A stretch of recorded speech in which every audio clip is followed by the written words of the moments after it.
Whatever. Remote cameras here at a picture of the scene at the Pentagon. This is a picture looking down Interstate 395, which is, you probably know, John, is a major thoroughfare in and out of Washington that is used by commuters every day in large numbers.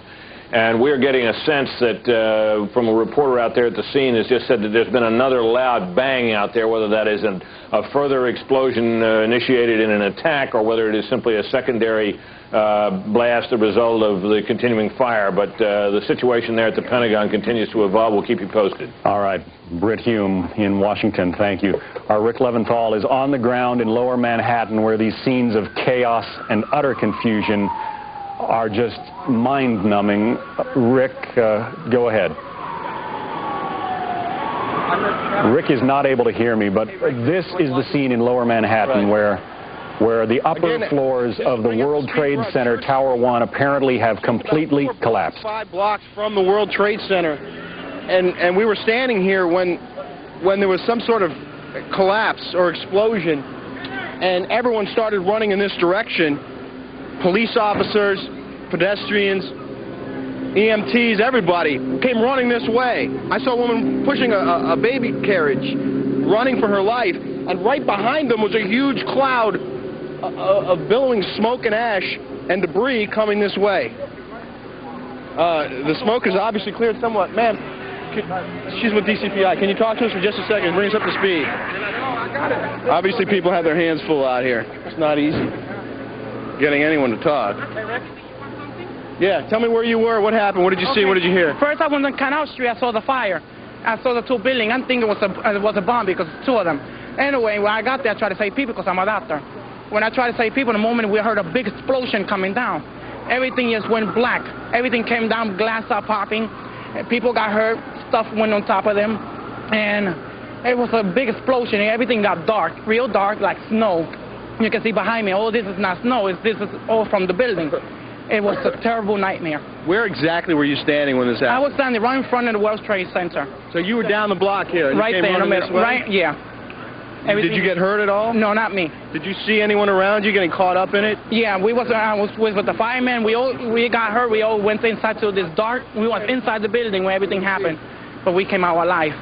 What's your name? My name is Dr. Angel. Were you able to assist anyone before this happened? Yes, I did. I help a lot of patients. A lot of them. Well, there are a lot more people that need help now. So if you're capable, maybe you should... yes, I'm going to go back. I lost my ID, but I try to go back. Yeah. All right. Well, thanks a lot for talking to us. Thanks. All right. That's what Rick Leventhal has for us down in Lower Manhattan, where chaos and utter confusion reigns. This is clearly a national catastrophe. There will be some response from the White House. Let's go to Wendell Goler, who was traveling with the president in Sarasota, Florida, and find out what the latest is there. Wendell?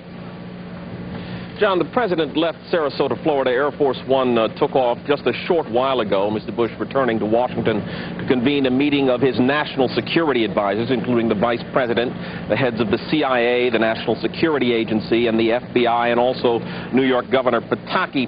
It is unclear now whether that meeting will be held at the White House or elsewhere, given the explosion just a short distance away from the White House on the other side of the old executive office building, and the evacuation of the White House itself. Mr. Bush cut short a 2-day trip here in Florida that was focused on education. After the 2 attacks on the Twin Towers in New York, he was briefed by his national security advisor, Condoleezza Rice, who phoned him after the first attack. Mr. Bush was actually reading to some children when the second attack occurred. Chief of Staff Andy Card interrupted him, told him about the attack. It was clear at that point we were dealing with terrorists. Mr. Bush cut short his trip and flew back to Washington. John? All right, Wendell Goler, thank you. Just wanted to update you that some of the hospitals in New York are already at capacity, not accepting any new patients. There could be tens of thousands of injuries. Let's listen into what Rick Leventhal is learning down in Lower Manhattan. Lying down, and then I looked up and I saw this huge plume of smoke and the tower just crumbling, and it just turned into a huge plume of smoke. And next thing you know, there's smoke in one tower, and that's what we're seeing right here. Right. So, and obviously there's people are worried about the press agents and everybody else that went the other way as everybody wants went this way. When you saw this collapse taking place, could you see if there were a lot of people on the ground near the building as it was happening? No, I was further north than you were, but I was dead looking at 6th Avenue, the view you see of both towers as you come down 6th Avenue. Right. So, and most of this fallout stops about 4 blocks back.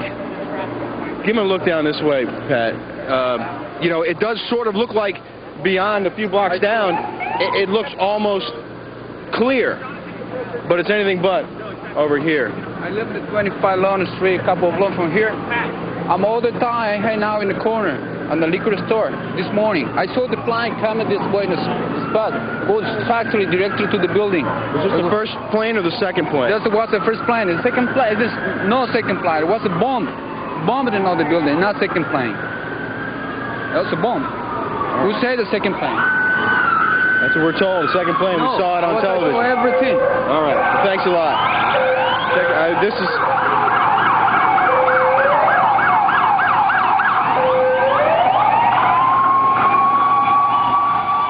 In case you're just joining us, this is the aftermath of a horrific event that began unfolding about an hour and 20 minutes ago. A jet plane slammed into the side of Tower 2 of the World Trade Center. Then a few minutes later, another jet slammed into Tower 1. The second Tower 1, I should say, the upper floors have collapsed. They're absolutely gone. I was in the restroom. There was a big shaking. Some of the ceilings collapsed. Looks like there was a fire in the elevator shafts. And they brought everyone down and started bringing everybody down the stairs. So you came down from the 77th floor. 77th floor, down the stairs. Down the stairs. Yes. What was happening around you? Was people screaming? No, people were pretty calm. When we got down to 6th floor, there was like another shake or another explosion. Everyone started panicking, but everybody was really calm, and the police and firemen were very helpful. Which of the 2 towers were you in? 1, World Trade Center 1. All right. And when you got to the ground, then what? It's like rubble and dust, like inches thick, and like paper everywhere, and they just moved us out. How many people do you think were in the building on the floors that were affected? What do you think? I mean, I'm one office out of 20 on that floor, so I have no idea. How far above you or below you was the impact? I think it was above us. I don't know how many floors. We saw it on TV, but I don't know. What's the first thing you thought when you heard it? Had to call my wife. Did you? Were you able to? Yeah, I got through a phone line. I called her. I'm talking to you because I'm hoping she's watching so she knows I'm okay. What's your name? My name is Matthew Gard. Folks, clearly America is under attack. We can only hope that it's over, at least for now. Our David Schuster is in Washington, where there have been 1, perhaps 2 explosions at the Pentagon. David, what can you tell us? John, I'm actually in our office here at the Pentagon, and according to counterintelligence sources, they confirm that it was a plane that crashed into the south end of the Pentagon near the helipad. This is a route that commercial aircraft flying into National Airport, which is just a few miles away, they take sometimes on final approach as they come to the airport. But again, intelligence sources, counterintelligence sources confirming that it was a plane that crashed on the side of the Pentagon. Now, here in our Pentagon office, our producer Chris Wright says that there was no shaking of the building or even sounds. Of course, the Pentagon is built to withstand attacks perhaps like this one, but we